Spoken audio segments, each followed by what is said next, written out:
Hello and welcome back to Skepticus. This is your boy, Adam of Nola. Today we're doing another one of my milestone videos where I am synopsizing and summarizing points that I have found in Exodus.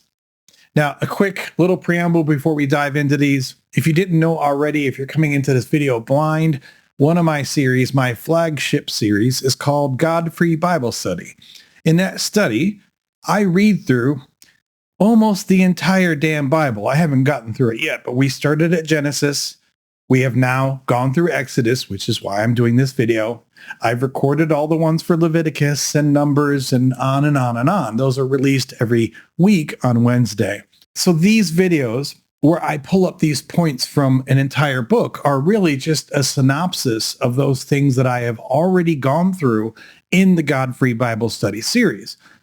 Nevertheless, when I did this little summary for everything that I found in Genesis, it was inevitable that you get a few douchebags climbing into the comments saying things like, well, you're taking it out of context, even though I read the whole damn book right in front of them if they were paying attention on the screen. Or you just don't understand the text, even though they're telling me that things exist in the text that weren't there. And apparently, every time you come up with a conclusion from the text that doesn't make Christians happy, it's just because you don't understand it. Because, you need to be a triple PhD in order to understand anything about the Bible whatsoever. But nevertheless, these are some of the broader notes that I have made from Exodus. Please check out God-Free Bible Study, where I go through the whole damn book in detail. And I'm not taking this out of context. And if you don't like my summaries, that's fine. But guess what? I've read it probably more times than you have, and I will stand by these points. So let's dive into this. These are 30 points that I have gleaned from Exodus during our God-Free Bible Study series. Number one is that there were apparently 600,000 Hebrew men enslaved in Egypt. Now, they never give you an actual number for the entire population of the Israelites in Egypt. But I'm going to assume that if there were 600,000 men, and they make it sound like those are truly adult, able-bodied men, then there were probably somewhere around 600,000 women, along with an additional number of elderly and children. So let's say that there were roughly 600,000 Hebrew women, 1.2 million or more total Israelites. And out of all of these people that were somewhat sort of accounted for in Exodus, there were count them, two Hebrew midwives. They're even named. They're Shiphrah and Puah. Now, I've read the apologetics that just because they name these two, it doesn't mean that there weren't other midwives. But the text very specifically says that these are the two midwives for the Hebrews in Egypt. So I'm sure that if there were 600,000 Hebrew women enslaved in Egypt, they probably had more than two midwives there. But according to the text, there were literally two midwives for the entire population of 600,000-ish women. Number two, the Pharaoh's daughter finds Moses in the papyrus basket floating down the Nile and raises him as her own, right under the Pharaoh's nose, in the Pharaoh's house. And this was apparently fine. Now, I talked about this in the series that the first question is, would the Pharaoh even have known that this brand new baby that his daughter brought home was a Hebrew? Because if he knew this was a Hebrew, that doesn't make any sense. He was trying to get rid of the Hebrews. He seemed to hate the Hebrews. So I can't believe that he would just be fine with his daughter bringing home a Hebrew baby to raise as her own.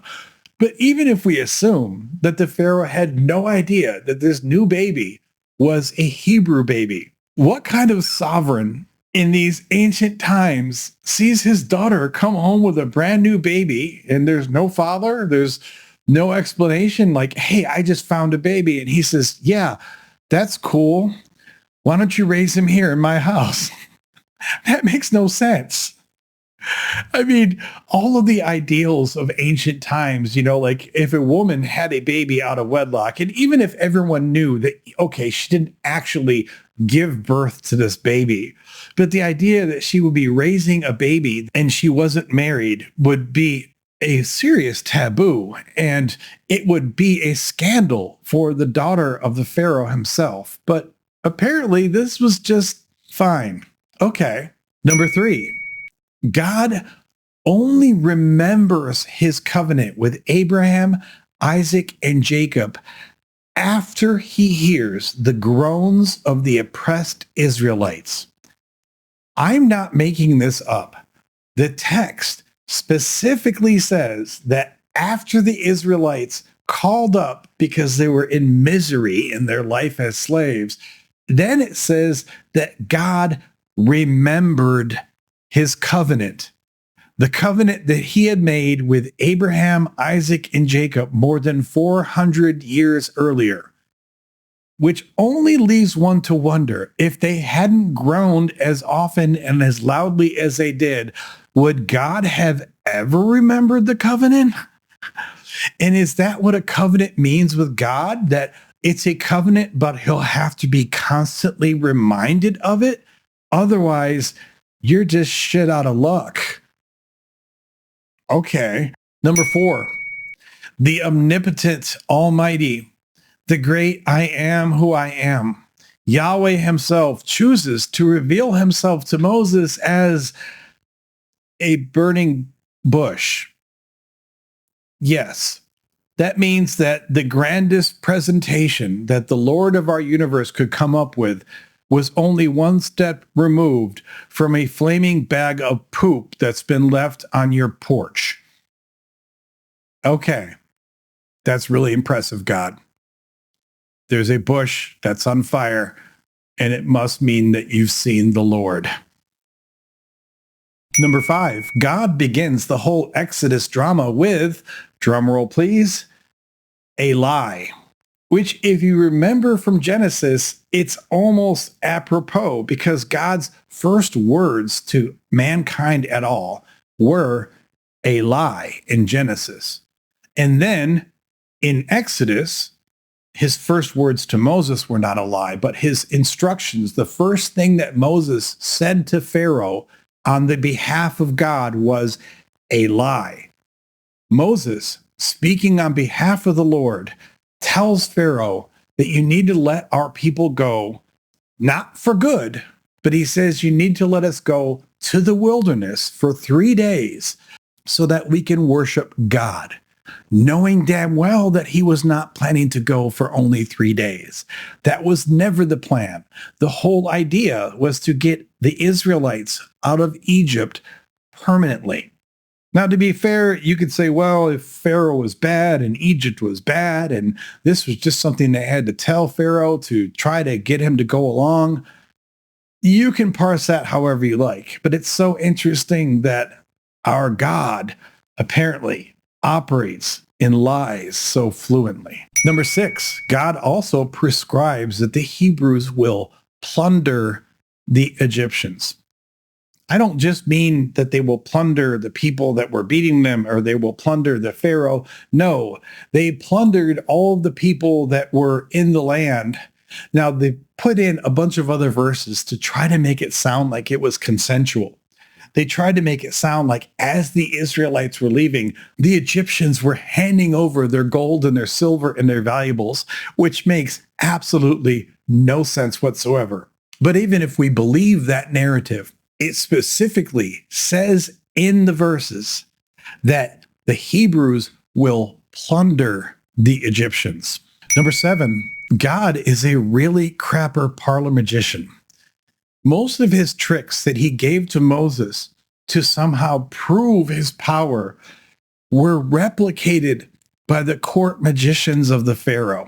One of the tricks that he gave Moses, this whole little sleight of hand thing where he puts his hand in his vest and he brings it out and it's leprous, and then he puts it back in and he brings it out and it's cured again. There's not even a record in the text of Moses even bothering to do that in the court of the Pharaoh. And I think the reason is because he would have been embarrassed because it was so cheesy. And even for the more impressive tricks, it took quite a while before Moses was even able to put anything on the table that Pharaoh's magicians could not replicate. It either doesn't speak well for the power of your Almighty God, or it speaks really well for the relative talent of the Egyptian magicians. Number 8, God boasts about the fact that he makes mortals mute, deaf, and or blind. I'm not joking about this. If you read it carefully, when he's talking with Moses, and Moses is not feeling confident because he doesn't speak very well, he doesn't feel confident, he doesn't think he can go to Pharaoh and present these demands. And as part of his discourse with Moses, God boasts about the fact that Yahweh makes mortals mute, deaf, and blind. If you have any of these disabilities, you can revel in the fact that Yahweh purposely did this to you. Yeah, Yahweh. Number 9, God purposely hardens the Pharaoh's heart, thus ensuring that scores of innocent people will die, all for the purpose of God's glory. If you go through the 10 plagues, before the 10 plagues, God tells Moses that he will harden the Pharaoh's heart. And then after each one of the plagues, I forget which ones off the top of my head, after some of them, the text says that Pharaoh hardened his heart. After other ones, it says explicitly that God hardened the Pharaoh's heart. So in other words, God was setting up this whole system, which would ultimately kill thousands, tens of thousands, probably hundreds of thousands of innocent Egyptians, all as a means of jerking himself off and showing how glorious he was. Number 10, immediately after giving Moses his marching orders, he decides to murder Moses, which is only averted when Zipporah performs a hasty genital mutilation on their son. The very strong inference here is that God, that one who's supposedly omniscient, somehow didn't know that Gershom, Moses' son, was uncircumcised when he first gave Moses all the plans to set the people free out of Egypt.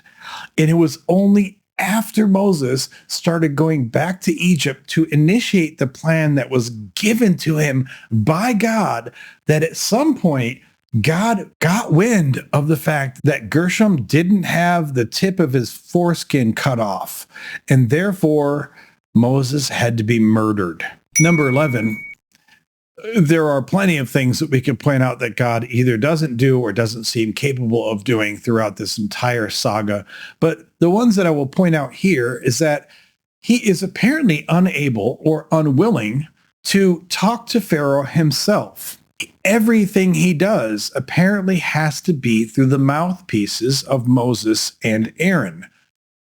Now, God is capable of speaking directly to Moses, or by directly, I mean his voice came out of a burning bush or something like that. But apparently he's unable or unwilling to do the same thing with Pharaoh. For that matter, God is either incapable or unwilling to just extract the Israelites from Egypt himself. If this was the truly omnipotent God and all he wanted to do was to extract his chosen people, he could have frozen the Egyptians in place as the Israelites marched out. He could have caused the Egyptians horrible mental anguish anytime they tried to move against the Israelites. He could have done 1,000 different things if we are to believe that your supposedly omnipotent God is truly omnipotent. He could have done this all sorts of other ways without killing scores of innocent people and going through this whole 10-plague jerk-off session. But instead, we got the whole saga, which is Exodus. Number 12, as I just mentioned, this whole jerk-off saga actually leads to 10 successive plagues that will kill scores of innocent children, slaves, prisoners, elderly, even livestock. Why the livestock had to die, I'm not sure, but they had to die, I guess.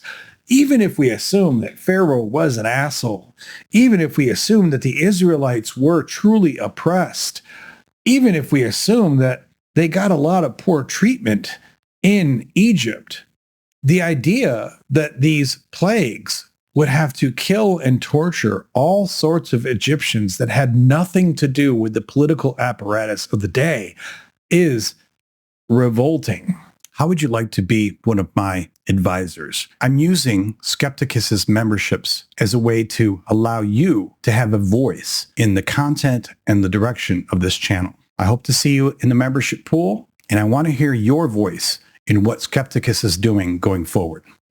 Number 13, neither Moses nor God ever considers telling Pharaoh that they will remove the current plague after the Israelites have left Egypt. We get this ninefold repetition of plague, and then Pharaoh saying, fine, I'll let you go. And then the plague is taken away. And then the Pharaoh says, no, screw that. You can't go. And we do it 9 times when all it would have taken is one time with some unbearable plague for then Moses to walk in and say, the plague will continue until you let my people go. But apparently that never crossed the mind of Moses. It didn't cross the mind of Aaron. And most importantly, it never crossed the mind of God himself. Number 14, in the 5th plague, all of the Egyptian livestock die. Let me say this again. In the 5th plague, all of the Egyptian livestock die. Now you may think, well, whatever, I don't care as long as it gets our chosen people free. I don't care if they killed the livestock. But then in the 7th plague, the livestock are back. Apparently, they were resurrected just so God could make a spectacle of killing them all again. Yes, you heard that right. If we are to believe the plain text language of the 5th plague, then there should have been no livestock to kill during the 7th plague. And yet, we are told explicitly that livestock are killed in the 7th plague, which, if we're to take the text at face value, apparently means that the livestock were killed in the 5th plague, then they were resurrected just so they could be killed again in the 7th plague. Number 15, the only way that God knows which firstborn children to kill during Passover and which ones to spare is from his instructions to put a lamb's blood over the doors of the Hebrews.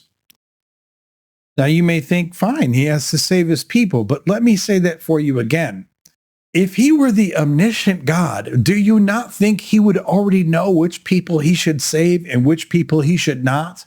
If we are to take the plain text reading as it is, at face value, what this means is that if you were a Hebrew and you did not put the blood over your door, your firstborn died that night. Because he didn't care about saving his people per se. He cared about saving the ones who had properly followed the instructions. Furthermore, if you were an Egyptian who somehow got wind of this omen, you could have put the lamb's blood over your door and you could have saved your kids. If your firstborn Hebrew child, son, was for some reason staying in the house of an Egyptian that night who did not put the lamb's blood over the door, I guess that your child died that night. To think that this mechanism of mass murder is dependent upon something so primitive as who did or did not smear lamb's blood over a door completely undercuts any narrative that this God is in any way omniscient whatsoever. Number 16, in the 10th plague, the one that's killing the firstborn sons, the firstborn of the livestock are also killed. Let me say this again. The firstborn of those twice slaughtered livestock are once again back.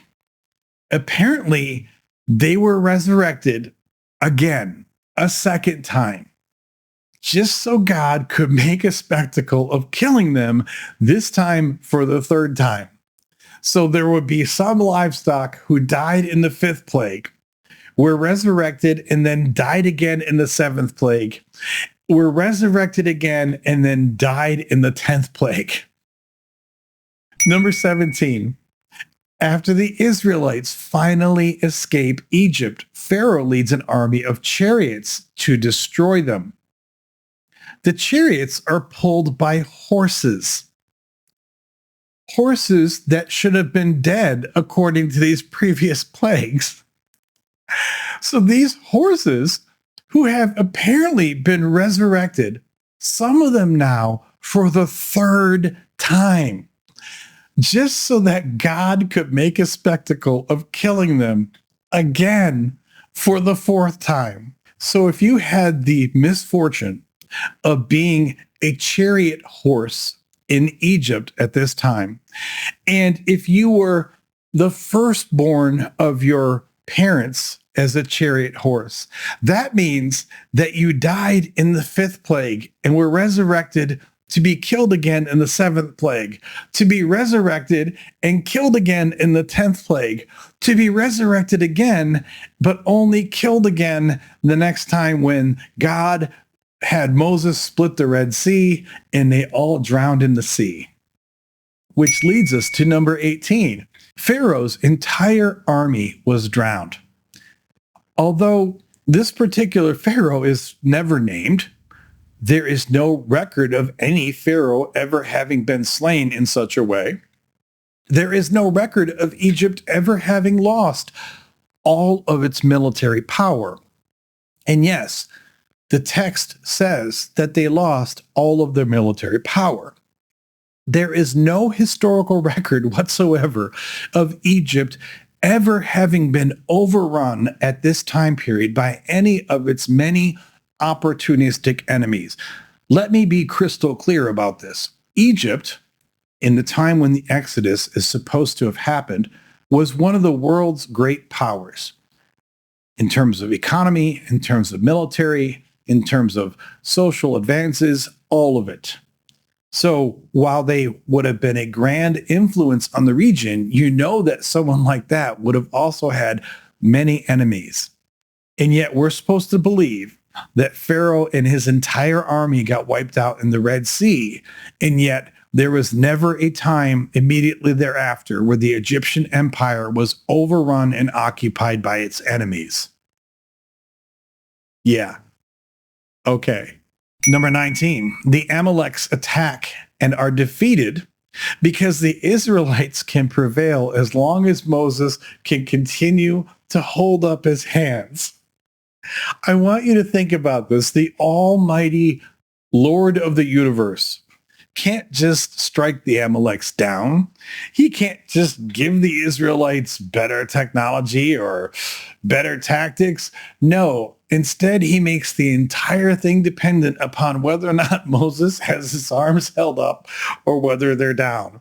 When he holds his arms up, the Israelites are prevailing, and when he lowers his hands, the Israelites are losing. The text even goes so far as to say that Aaron and others have to prop up his hands so that the army can keep fighting and prevailing against the Amaleks. Number 20, God boasts that he will punish the 3rd and 4th generation for the sins of their ancestors. That's part of the 10 Commandments. He is apparently proud of the fact that if you do something bad, the 3rd and 4th generation after you will be punished for your sins. I've actually heard some really bullshit apologetics around this. People try to smooth over it by saying, well, sometimes when you do bad things, it has effects on your ancestors. But that's not what it says. It doesn't say that, well, if you make bad choices today, your ancestors, in some cases, may have to suffer the effects of those bad choices. No, this is God himself threatening to punish the third and fourth generations of your ancestors. Number 21, in the same light, God brags about being jealous. God is incredibly proud about the fact that he is jealous as hell. I guess God has never heard of something called a character flaw. Maybe someone should clue God into a little thing called therapy. Number 22, God mentions slaves explicitly, not once, but twice in the Ten Commandments. Of course, he mentions them because they are a reality and he has no desire to get rid of them, but he does nothing whatsoever to ban slavery in any form. When he is laying down the laws for his people that in theory apply throughout all time, at no point can he ever be bothered to say, slavery bad, okay? Maybe you shouldn't do the slavery thing. No, God loves him some slaves. He is totally down with slaves to the point of explicitly calling them out, not to ban them, but just to reference them twice during the Ten Commandments. Which leads to number 23. God formally codifies and endorses slavery, including sex slavery, including how to beat your slaves, and also how to trap them into generational slavery. And yes, that is chattel slavery. Number 24, God commands that oxen should be punished by stoning them to death. Now, of course, there are other places where he says that humans should be stoned to death for certain infractions. And regardless of how you feel about stoning, at least in this very old world way, I understand the ancient idea of justice here. But what lesson are you teaching to the ox? Are you letting the other oxen know that don't do that because we just stoned your buddy over here? I don't really know what purpose this serves to stone an ox. If the ox is feral, if it cannot be controlled, by all means, put it down, eat it maybe. But what is the point of stoning an animal? That makes no sense whatsoever. Number 25. God prescribes the death penalty for female sorcerers. Apparently, being a male sorcerer is just fine. Now, to be fair, later on, like in Leviticus, he mentions male sorcerers, but in Exodus, it literally says that you should not allow a female sorcerer to live. Apparently, the big problem in Exodus isn't necessarily sorcery. It's committing sorcery while you are also in possession of a vagina. That is apparently the real crime involved here. Because if you don't have a vagina, I guess sorcery isn't quite so bad. Also, as a corollary to this point, let's also be clear here that God is absolutely endorsing the existence and veracity of sorcery. So, as much as I hate some of the superstitions of Christians, I can't actually get that mad when they want to believe in this bullshit of things like sorcery, because in your own holy text, your God is basically telling you this is real. Number 26, God specifically states that the firstborn of your sons you shall give to me. Now, I know where people are going to get mad at me saying this, because later on in Exodus, well after he says this, God gives you a means by which you can redeem your firstborn sons. Basically, you can buy them back from God. Also, when it comes to things like the Levites, we see that the firstborn sons going to him is not saying that they have to be sacrificed. It's saying that they have to be in service to him or enslaved to him. But the way that this is worded in Exodus is beyond ambiguous when it first says that the firstborn of your sons you shall give to me, full stop. Number 27, God very explicitly bans the boiling of a kid in its mother's milk. I don't know where this comes from. There are all kinds of weird rules in here, but this one I had to point out in the summary because it's odd on so many levels. First of all, who the hell was boiling a kid in its mother's milk? That doesn't even sound tasty. But aside from that, I guess I can boil a baby calf in its mother's milk, or I can boil a lamb in its mother's milk. I mean, it's only the kid that you cannot boil in its mother's milk. Who was doing this? It's so weird. Number 28, God promises that little by little, he will drive the Amorites, Hittites, Perizzites, Canaanites, Hivites, and Jebusites out from the land so that it can be taken by the Israelites. This is later proven to be an absolute bald-faced lie. He doesn't drive them out little by little. There are times when he commands his own people to go into war against these people, and sometimes the Israelites are successful in killing and removing these other populations. But despite the fact that God explicitly promises in Exodus that he will drive these people out of the land little by little so that it can be taken over by the Israelites, there is no evidence in the text whatsoever that this ever actually happens. Instead, the lands that they receive, they only receive after they have taken them by force. Number 29, God then goes on to spend 8 chapters giving a ridiculously detailed set of instructions on how to build the Ark of the Covenant, the tabernacle, and all of the items that will reside in the tabernacle. He talks about the clothing that the priests have to wear and how to do the fabrics and how to hammer out the lamps and how to do everything. He goes on at length with this for 8 chapters. If that doesn't sound strange to you, consider that the entire creation of the universe was covered first in 1 chapter, which was Genesis 1. And then they told it again in the 2nd chapter, which is Genesis 2. And then even by the time you get to Genesis 3, you're no longer covering the creation of the universe. That part is done. But when we get to this point in the Bible, he goes on for 8 chapters in excruciating detail about all the ways that we are to make his fabulous temple and his fabulous clothing and his fabulous implements and all the things we have to do to worship him. It is the most self-absorbed, deific text I have ever read anywhere in the Bible. And just to hammer that home, the 30th and last point is that the narrative then goes on to spend 6 chapters explaining in excruciating detail how everything that was commanded for the Ark of the Covenant and the tabernacle was done exactly how he commanded it to be done in the previous chapters. In other words, they spent all these chapters saying, this is how you will do it.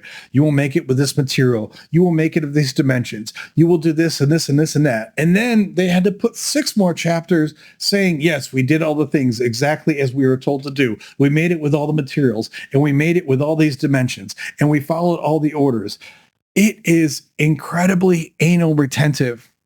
And for an ancient text in which writing was expensive and slow and laborious, it is ridiculous to see the amount of detail that goes into fluffing up this God and making sure that every aspect of his tabernacle and his Ark of the Covenant and the clothing of his priests was all perfect to the last detail.